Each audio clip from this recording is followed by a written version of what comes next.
Análisis Mundial, el podcast del Observatorio de Asuntos Internacionales y la Escuela de Periodismo de la Universidad Finisterre. Especial, capítulo 100. Hola, ¿cómo están? Bienvenidos a un capítulo especial de Análisis Mundial, el podcast del Observatorio de Asuntos Internacionales de la Escuela de Periodismo de la Universidad Finisterre. Este es el capítulo número 100. Exactamente.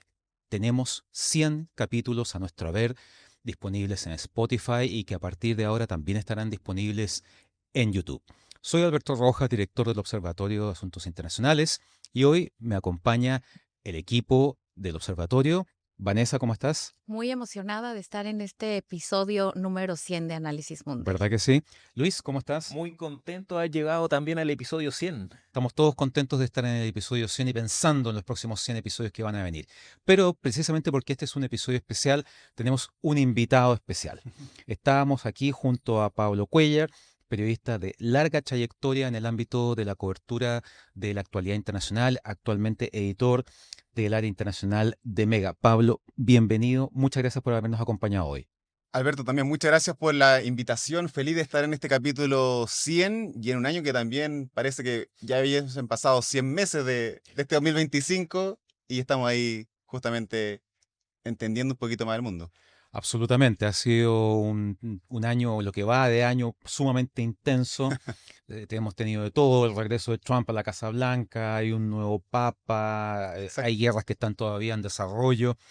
Y en ese contexto, como para iniciar nuestra conversación de hoy, te quería preguntar, tú que has seguido siempre tan de cerca el tema de la política internacional y el funcionamiento, ¿verdad?, de la política internacional, ¿cómo ves tú este tema que se ha comentado tanto de el orden mundial? Sí.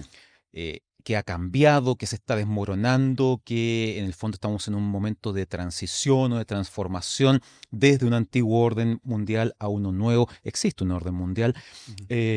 ¿Cómo lo ves tú en ese aspecto y cómo calza con lo que estamos viendo constantemente en las noticias?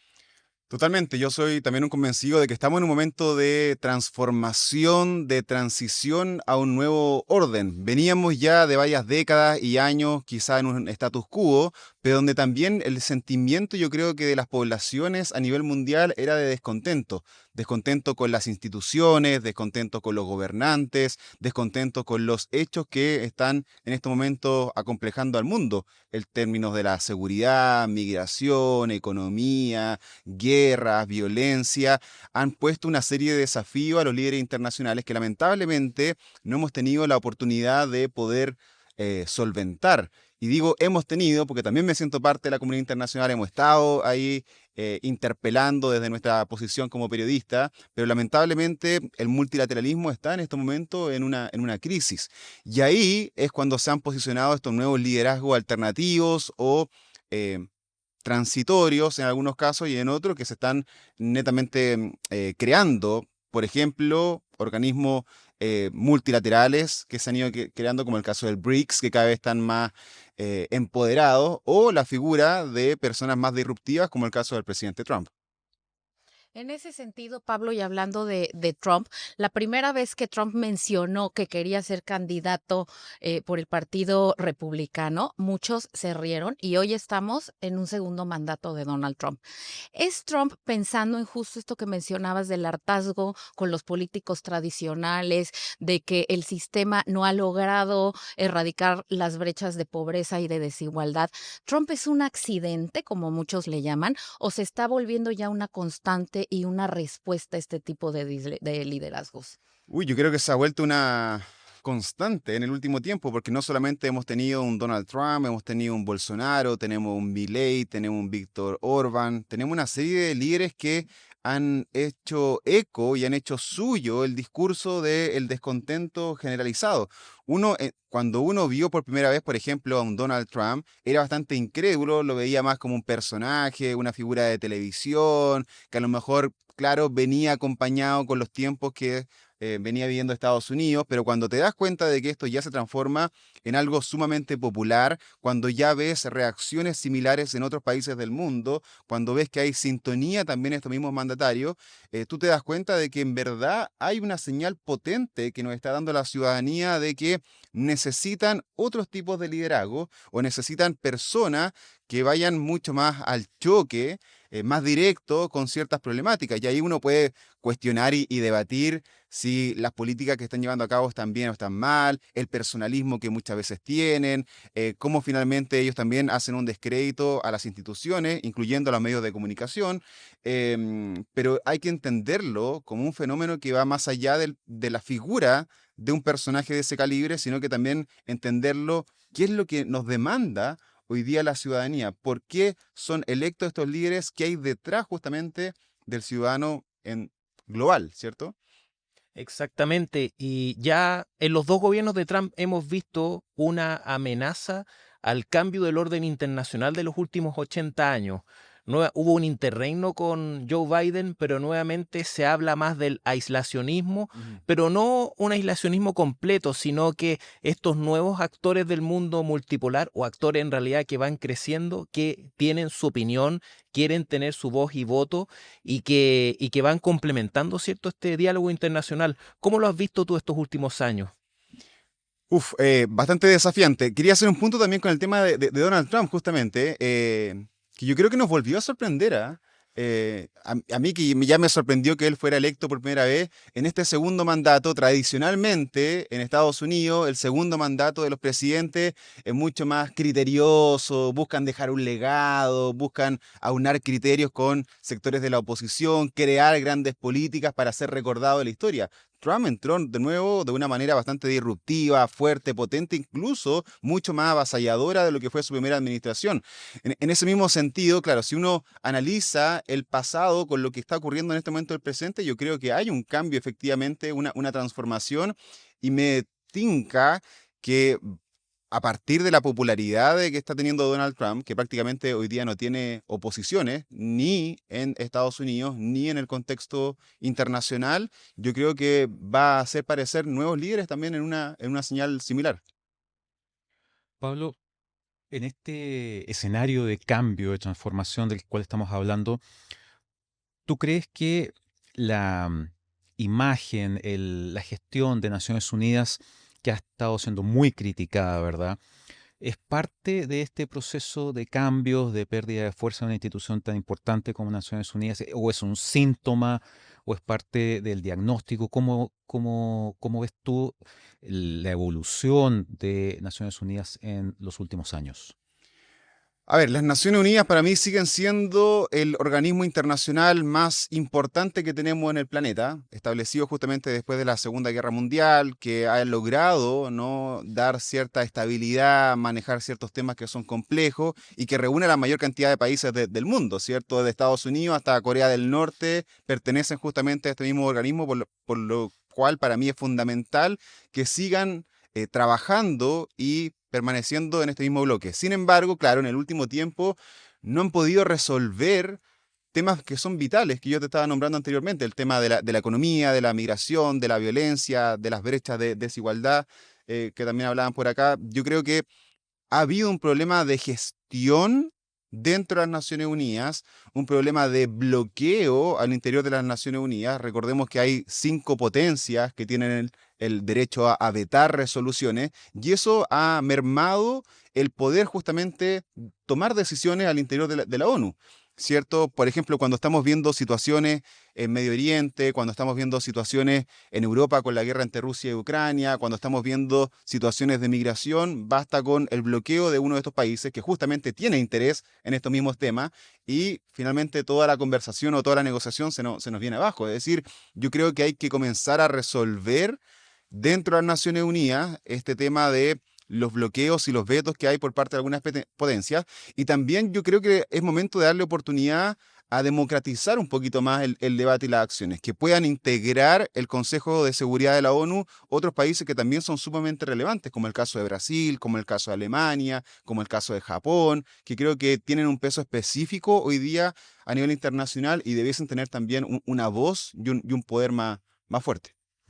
Claro, un cambio en Naciones Unidas para que integre esas regiones que hoy no están en ese Consejo de Seguridad y un Consejo de Seguridad que además se antoja pues también paralizado porque vamos a tener un Putin para rato, un Xi Jinping para rato, Donald Trump quiere un tercer mandato, entonces vamos a tener una actuación muy similar durante muchos años o por lo menos eso pareciera.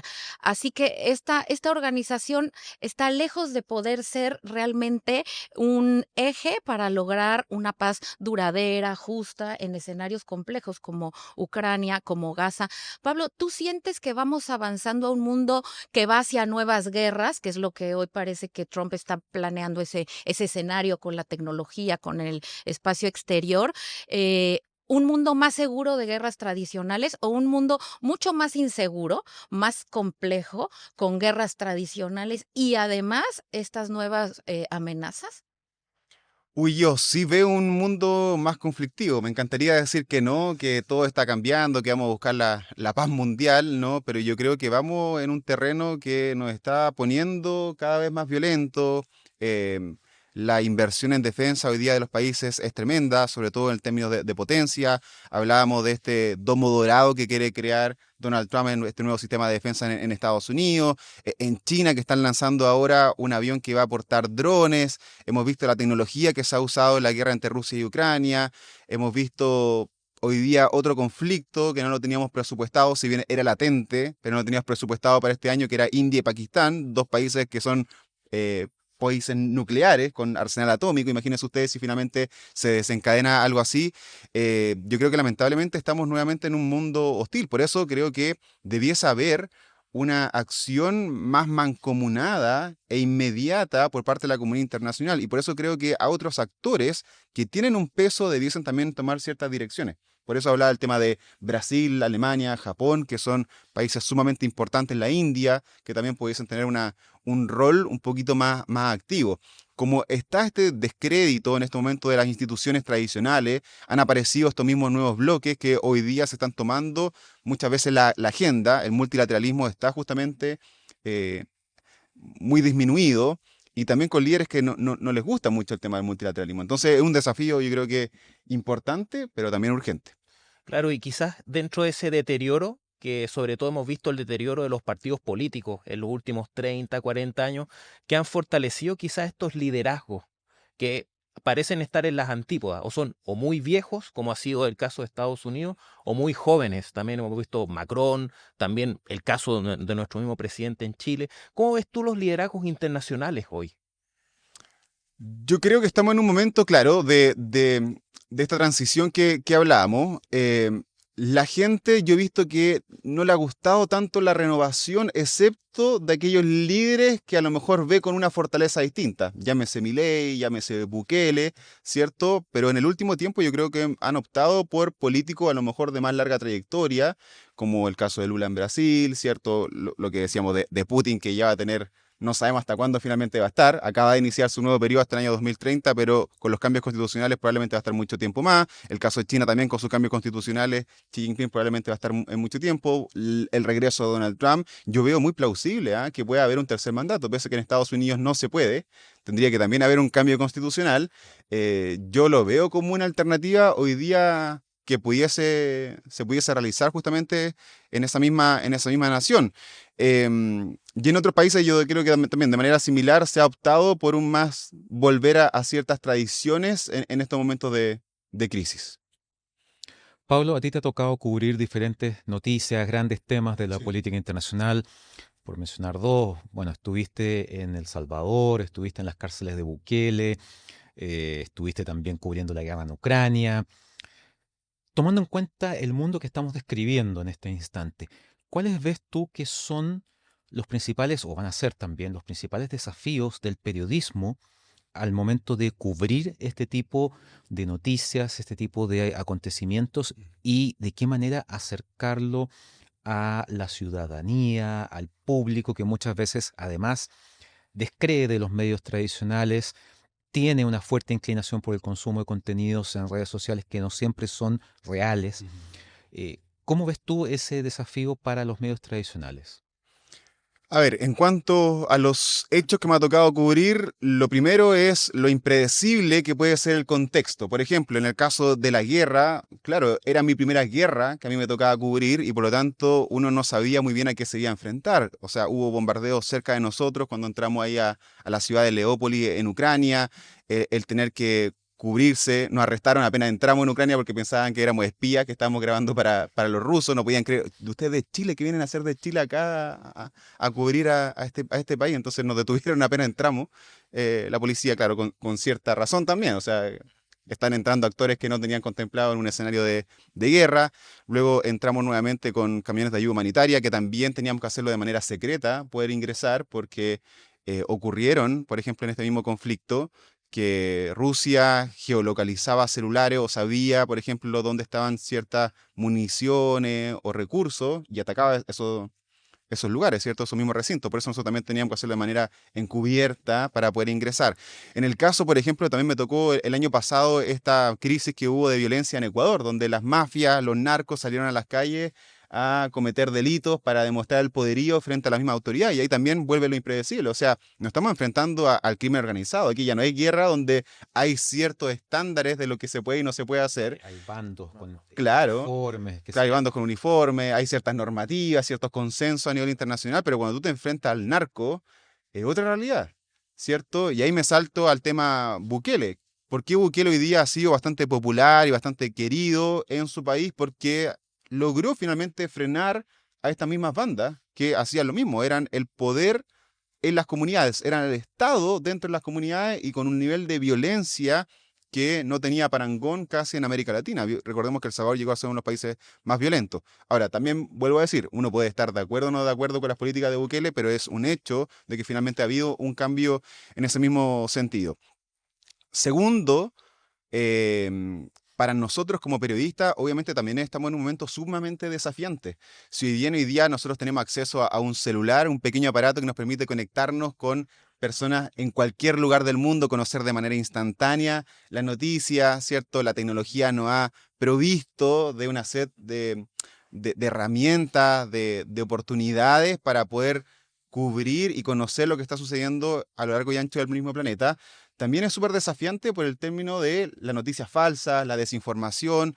El otro día veía las cifras de los 8.000 millones de personas que tenemos en el planeta, existen cerca de 6.000 millones de celulares, o sea, de potenciales periodistas o personas que nos pueden administrar un video. Pero eso quiere decir que son al menos 6.000 millones de personas que potencialmente también pueden estar desinformando con respecto a un hecho, y para nosotros discriminar entre esa noticia, entre un video, si es falso, si es verdadero, y además de una manera urgente e instantánea, que también es lo que nos demanda la ciudadanía, es sumamente complicado. Yo, por ejemplo, que soy editor del área, cuando estalla una guerra, cuando estalla una crisis o una emergencia, intento ser lo más prudente posible porque ha habido errores graves que han ocurrido dentro de los medios de comunicación de poner un video que no correspondía al momento, a la fecha, al lugar, ¿cierto? Pero también, claro, uno intenta el llamado golpear, ¿no? En ser Sí. lo más rápido posible. El primero. Ahora, yo prefiero siempre ir un paso más atrás y entregar una información que sea verdadera. Y eso es, creo que una de las cosas que también nos ha ayudado un poco a mantener un cierto estándar y que en el fondo la ciudadanía, más allá de lo rápido o urgente que puede necesitar la información, yo creo que la gente necesita confianza. Y sentir que está consumiendo contenidos que tienen credibilidad. Exacto.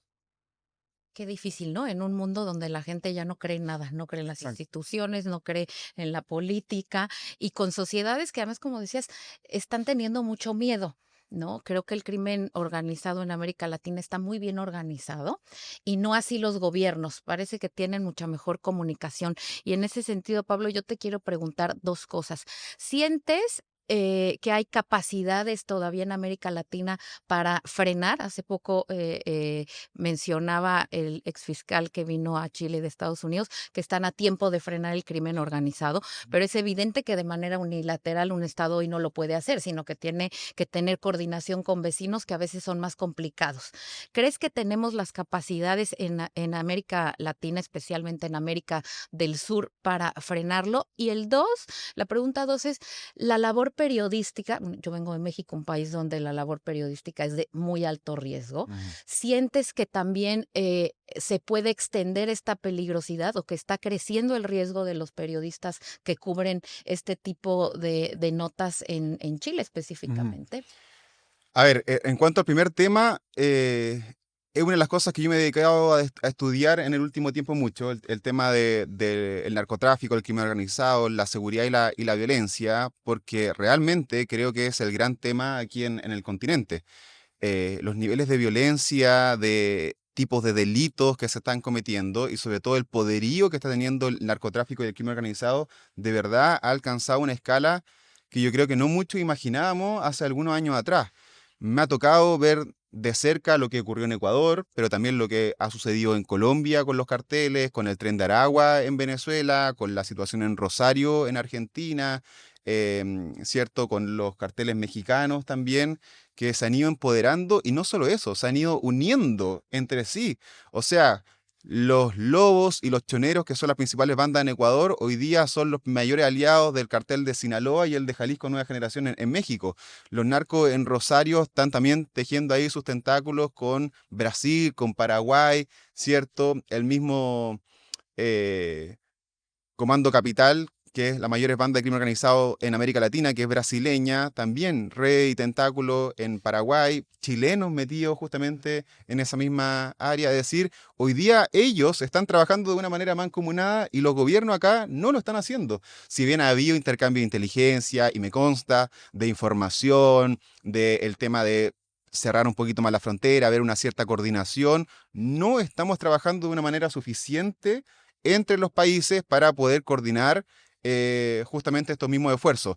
Uno, por la diferencia ideológica y política que tienen los gobiernos, o líderes, por ejemplo, como Nicolás Maduro, que según él no existe el Tren de Aragua y que es muy difícil poder hablar sobre el Tren de Aragua si una persona te niega que existe una banda que ya está impregnada en Chile, en Perú, en Colombia y en varios países de América Latina.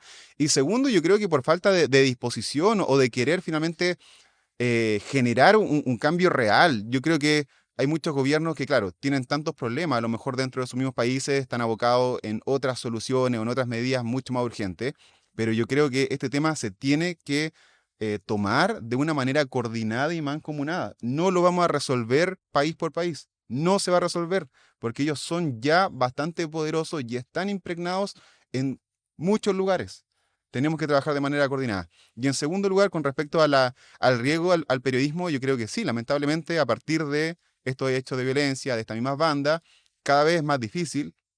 Lamentablemente, a mí me toca ver todos los días asesinatos de periodistas aquí en América Latina. México, lamentablemente, es uno de los que tiene los mayores índices, pero también en Brasil, también en Colombia, también en Venezuela, el periodismo se ha vuelto mucho más riesgoso.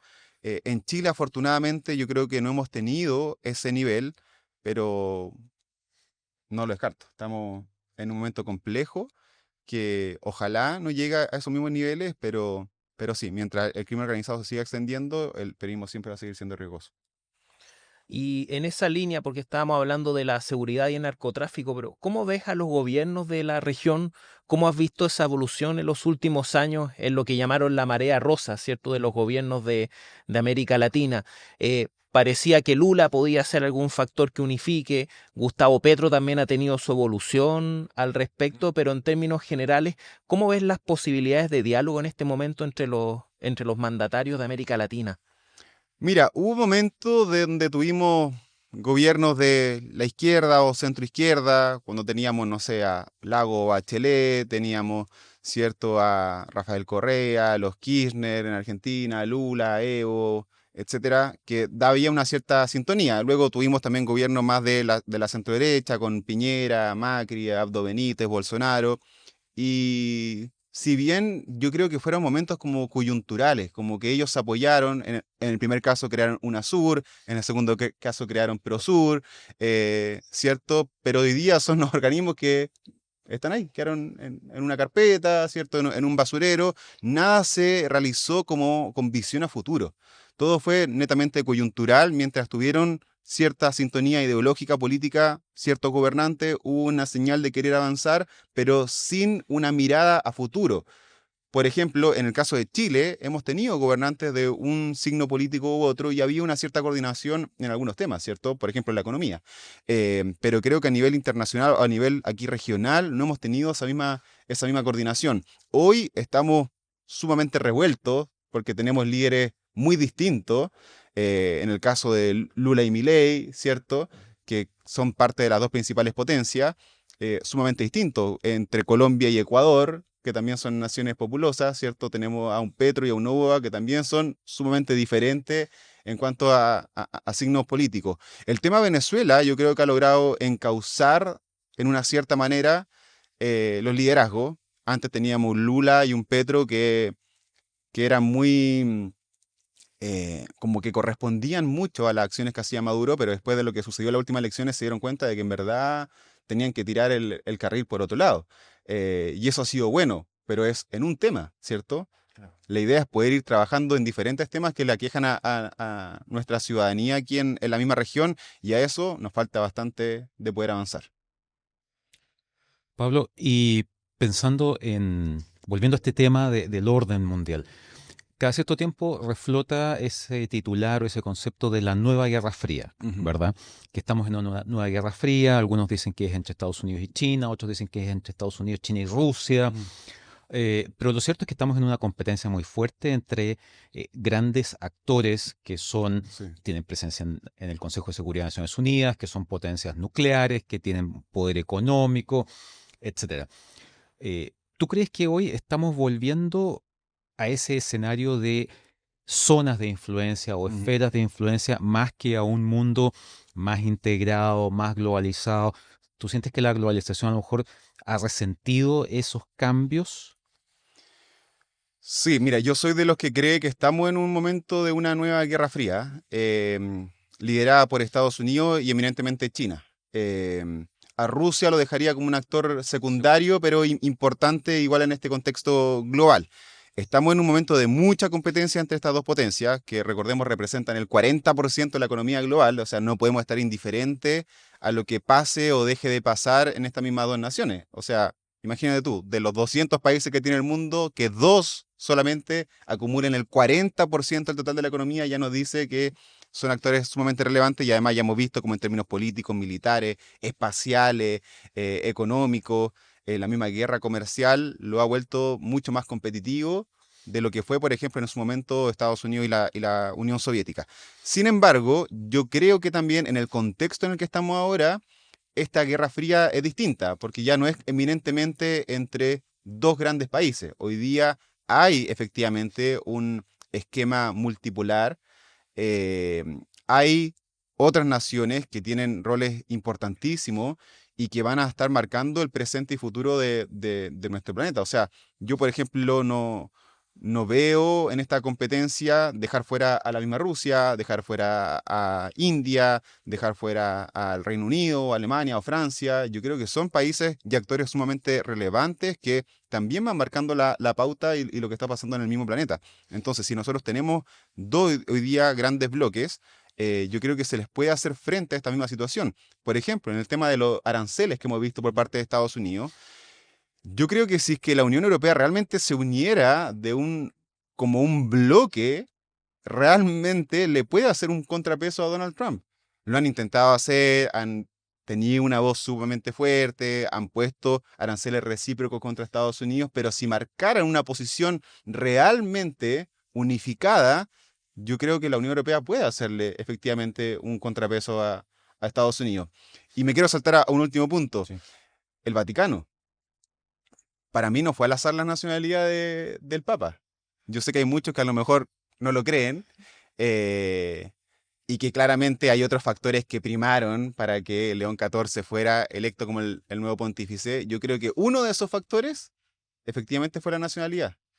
Ya. Yo creo que estamos en un mundo donde Estados Unidos ha ido creciendo tanto con un Donald Trump que faltaban esos mismos contrapesos. Y yo creo que el Vaticano, si bien no creo que tenga la fuerza, ni la fortaleza, ni nada, quiso mostrar también que ellos tienen la posibilidad de permear o entrar en ciertos debates a partir del nuevo Papa. Y en ese sentido, Pablo, esta elección del Papa, ¿crees que vaya a tener un impacto directo en las guerras? Porque, bueno, sus primeras palabras fueron dirigidas a la paz. O sea, tiene clarísimo que llega en un mundo en guerra con dos conflictos que difícilmente van a lograr una paz Sí. duradera, más allá de un alto al fuego y dejar latente el conflicto por unos años. ¿Sí crees que la personalidad hoy del Papa, tanto como jefe de Estado, como un personaje tradicionalmente mediador, logre hacer un cambio o un contrapeso? A ver, uno si ve el pasado más inmediato del Vaticano, no ha tenido un rol activo en los conflictos internacionales. O sea, ha tenido un rol activo, más no importante o relevante para generar un cambio en estos mismos conflictos del último tiempo. Sin embargo, el perfil que tiene este nuevo Papa, claro, él entra hablando inmediatamente de Medio Oriente, ya se ofreció el Papa para ser mediador entre Rusia y Ucrania, poner a disposición el Vaticano para ser mediador en este mismo caso, y el perfil de él, que también me he encargado de estudiarlo bastante, porque me tocó también estar en el Vaticano para la muerte del Papa Francisco. Bueno, el perfil del Papa ha sido sumamente político durante su vida, cuestionando, por ejemplo, a Fujimori, cuestionando a Dina Boluarte, ¿cierto? Mandatario en Perú. No sé si ustedes se fijaron, pero en la cuenta de Twitter o X del Papa, que tiene Twitter antes, cuando era cardenal, criticando, por ejemplo, al vicepresidente de Estados Unidos actual, a J.D. Vance. Entonces, yo creo que él tiene por lo menos esa señal o ese gusto de entrar en los debates políticos y de no tener miedo de politizar un poquito más a la Santa Sede. Por eso yo creo que por ese mismo perfil o por ese pasado que él ha tenido, podría jugar un rol más importante de lo que tenía Francisco, por ejemplo, que su idea yo creo que era expandir o cambiar ciertos dilemas que estaba teniendo el Vaticano en el último tiempo, la corrupción, los abusos, la pérdida de fieles. Yo creo que ese fue el enfoque de Francisco. El enfoque, yo creo que este nuevo Papa podría ser un poquito más político y adentrarse en estos debates.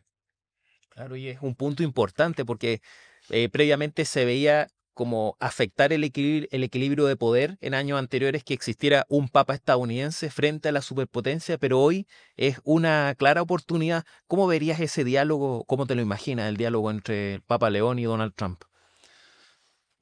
Yo creo que Donald Trump se lo come, porque claro, él tiene una personalidad donde toda persona es inferior a él, ¿no? Esa es su personalidad y tiene un discurso, y lo hemos visto. A mí me ha sorprendido, por ejemplo, las reuniones que tuvo Trump con Zelensky en la Casa Blanca, con el presidente de Sudáfrica en la Casa Blanca, con el primer ministro canadiense, de un nivel de nada diplomático, ¿cierto? Con un nuevo orden y poniendo siempre el pie por encima, que es el estilo que en verdad le gusta a gran parte de la población en Estados Unidos.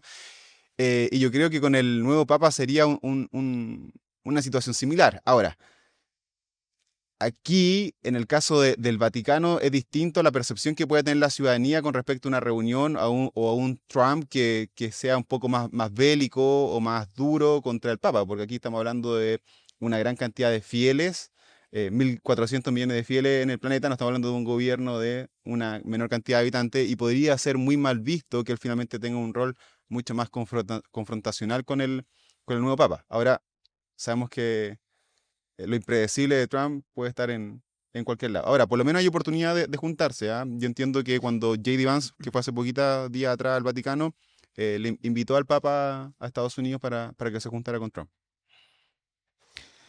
Pablo, yo sé que tu tiempo es escaso y que te demandan ya en el canal, así que en ese aspecto no me cabe la menor duda de que nos quedan muchos temas en el tintero que esperamos abordar en otra oportunidad.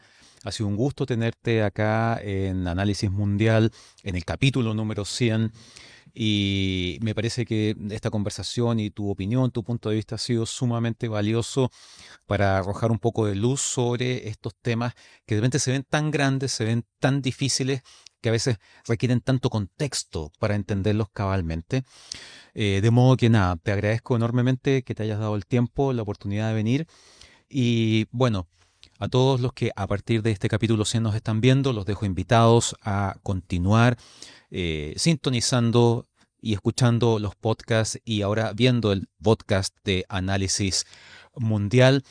Vanessa, Luis, Pablo, nuevamente, muchísimas gracias, y ya lo saben, nos vemos la próxima semana. Que estén muy bien. Análisis Mundial, el podcast del Observatorio de Asuntos Internacionales y la Escuela de Periodismo de la Universidad Finisterre. Síguenos en Instagram como obsinterfinis.